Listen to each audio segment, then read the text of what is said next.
اعوذ باللہ من الشیطان الرجیم بسم اللہ الرحمن الرحیم۔ اب یہاں سے شروع ہو رہا ہے 5ویں رکوع سے مسلسل 10 رکوع، مسلسل خطاب ہے بنی اسرائیل سے۔ البتہ ان میں ایک تقسیم ہے، پہلے رکوع میں دعوت ہے۔ دعوت جب ہوتی ہے تو آمادہ کرنا، تشویق، ترغیب، دل جوئی، نرمی، یہ دعوت کے اجزاء لا ينفک ہے، اس کے بغیر دعوت مؤثر نہیں ہوتی۔ لہذا ان 7 آیات میں یہ یوں سمجھیے کہ ان 10 رکوعوں کے لیے یہ بمنزلہ فاتحہ ہے۔ جیسے سورہ فاتحہ 7 آیتوں کی، ایسے ہی اس دعوت سابقہ امت مسلمہ کو دعوت دی جا رہی ہے۔ تو کس طرح دی جا رہی ہے؟ یہ کون تھے؟ یہ بھی مسلمان ہی تو تھے نا، کافر تو ہو گئے حضور کا انکار کر کے، ورنہ وہ موسیٰ کے ماننے والے، شریعت ان کے پاس، بڑے بڑے علماء ان میں، علم کا چرچا ان میں، سب کچھ تھا، ان کو دعوت دی جا رہی ہے۔ لیکن میں اس لیے آپ کو چاہتا ہوں، اس کو توجہ دلا رہا ہوں، آج اگر مسلمانوں میں جو غافل ہو گئے، اپنی حقیقت کو بھول گئے، اپنے فرض منصبی سے غافل ہو گئے، دنیا کے اور قوموں کی طرح کی ایک قوم بن کر رہ گئے، اگر کوئی ایک داعی گروہ کھڑا ہو، کوئی جماعت، کوئی فرد، اور اس سے جماعت بنے، تو ظاہر بات ہے سب سے پہلے اسے اسی امت کو دعوت دینی ہوگی، اس لیے کہ دنیا تو اسلام کو پہچانے گی اس امت کے حوالے سے۔ فزیشین ہیل تھائی سیلف، پہلے یہ تو ٹھیک ہو، یہ کہیں پر صحیح اسلام کا نمونہ پیش کرے تو دنیا کو دعوت دے سکو گے، آؤ دیکھو یہ ہے اسلام۔ اس لیے ان کو جو دعوت دینے کا اسلوب ہونا چاہیے وہ عکس ہوگا اس اسلوب کا جو ان 7 آیات میں ہمارے سامنے آ رہا ہے۔ یا بنی اسرائیل اذکروا نعمتی التی انعمت علیکم، اے بنی اسرائیل، اسرائیل کو سمجھ لیجئے یہ مرکب لفظ ہے، اسم، اسی سے اسیر بنا ہے، اسیر جو کسی کا قیدی ہوتا ہے۔ ایل عبرانی میں اللہ کے لیے ہے، اور اسرائیل کا ترجمہ ہے عبداللہ، اللہ کا غلام، اللہ کے ساتھ بندھا ہوا اس کی اطاعت کے قلاتے کے اندر۔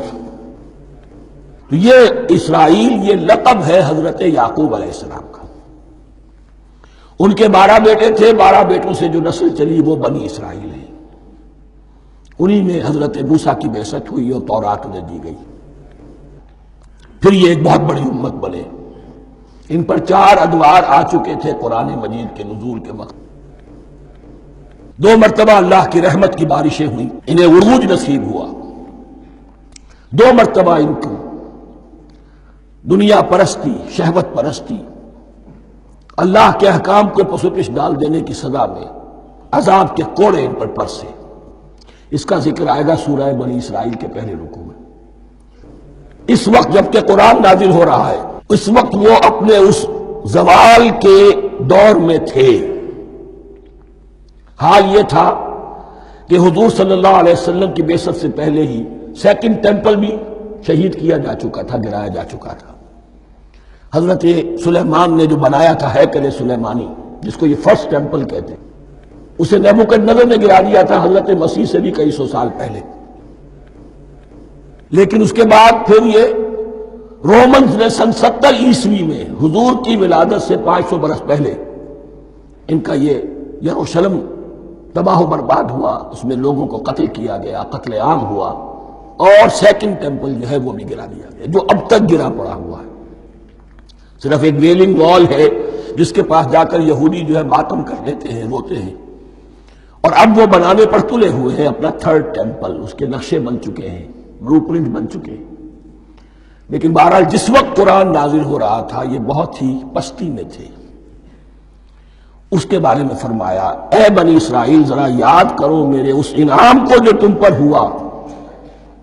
وہ انعام کیا ہے؟ میں نے تمہیں اپنی کتاب دی، نبوت سے سرفراز فرمایا، اپنی شریعت تمہیں عطا فرمائی، تمہیں داؤد، تمہارے اندر داؤد اور سلیمان جیسے بادشاہ اٹھائے، جو بادشاہ بھی تھے، نبی بھی تھے۔ وَأَوْفُوا بِعَهْدِي، اور میرے وعدے کو پورا کرو تاکہ میں بھی اپنے وعدے کو پورا کروں۔ یہ وعدہ ہے جو کتاب استثناء جو ہے اولڈ ٹیسٹمنٹ کی ڈیوٹرانومی، اس کے 18ویں باب کی آیت نمبر 18-19 میں ہے۔ حضرت موسیٰ سے خطاب کر کے اس میں اللہ نے یہ الفاظ فرمائے، میں ان کے بھائیوں میں سے تیرے مانند ایک نبی برپا کروں گا اور اس کے منہ میں اپنا کلام ڈالوں گا، اور وہ وہی کچھ بتائے گا جو میں اس سے کہوں گا۔ یہ گویا کہ حضرت موسیٰ علیہ السلام کی امت کو بتایا جا رہا تھا کہ نبی آخر الزماں آئیں گے اور تمہیں انہیں قبول کرنا ہے۔ قرآن مجید میں اس کا بڑا تفصیلی ذکر سورہ اعراف میں آئے گا انشاءاللہ، لیکن یہاں فرمایا اوفوا بعہدی اوف بعہدکم، تم میرا عہد پیرا پورا کرو، میرے اس نبی کو تسلیم کرو، اس پر ایمان لاؤ، اس پر کی صدا پر لبیک کہو، تو میں تمہیں میرے انعام و اکرام اور بڑھتے چلے جائیں گے۔ وَإِيَّايَ فَارْهَبُونِ، اور صرف مجھ سے ڈرو۔ وَآمِنُوا بِمَا أَنزَلْتُ مُصَدِّقًا لِمَا مَعَكُمْ، اور ایمان لاؤ اس پر جو میں نے نازل کیا ہے، جو تمہارے پاس جو تورات ہے اس کی تصدیق کرتے ہوئے آیا ہے۔ اس کے دو معنی ہے، ایک تو قرآن تصدیق کرتا ہے تورات کی اور انجیل کی، فیہا ھدی ونور، فیہ ھدی ونور، اور دوسرے یہ کہ قرآن اور محمد صلی اللہ علیہ وسلم ان پیشین گوئیوں کے مصداق بن کر آئے ہیں جو تورات میں تھی، ورنہ وہ پیشین گوئیاں جھوٹی ثابت ہوتی۔ ان کے مصداق کون ہے؟ قرآن اور محمد صلی اللہ علیہ وسلم، یہ دونوں معنی اس کے ہیں۔ وَآمِنُوا بِمَا أَنزَلْتُ مُصَدِّقًا لِمَا مَعَكُمْ وَلَا تَكُونُوا أَوَّلَ كَافِرٍ بِهِ، اور دیکھو تم ہی سب سے پہلے ان کا کفر کرنے والے نہ بن جاؤ۔ تمہیں تو سب کچھ معلوم تھا، تم تو منتظر تھے، تم تو آخری نبی کے انتظار میں تھے اور ان کے حوالے سے دعائیں کیا کرتے تھے کہ اللہ اس نبی آخری زمان کے واسطے سے ہماری مدد فرما اور کافروں کے مقابلے میں ہمیں فتح عطا فرما۔ یہ آئے گا آگے چل کر اسی سورۃ بقرہ کے اندر۔ لیکن اب تم ہی سب سے بڑھ کر کافر ہو گئے، تم ہی سب سے بڑھ کر دشمن ہو گئے۔ وَلَا تَكُونُوا أَوَّلَ كَافِرٍ بِهِ وَلَا تَشْتَرُوا بِآيَاتِي ثَمَنًا قَلِيلًا، اور دیکھو میری ان آیات کے عوض حقیر سی قیمت قبول نہ کرو۔ یہ آیات الہیہ ہیں، ان کو رد کر رہے ہو کس لیے؟ ہماری مسندیں، ہماری حیثیت، ہماری چودراہٹیں، کہیں ان پر کوئی آنچ نہ آ جائے۔ حقیر سی چیزیں، یہ صرف اس دنیا کا سامان ہے، اس کے سوا کچھ نہیں۔ وَلَا تَشْتَرُوا بِآيَاتِي ثَمَنًا قَلِيلًا وَإِيَّايَ فَاتَّقُونِ، اور صرف مجھ سے تقوی اختیار کرو، میرا تقوی اختیار کرو۔ صدق اللہ العظیم۔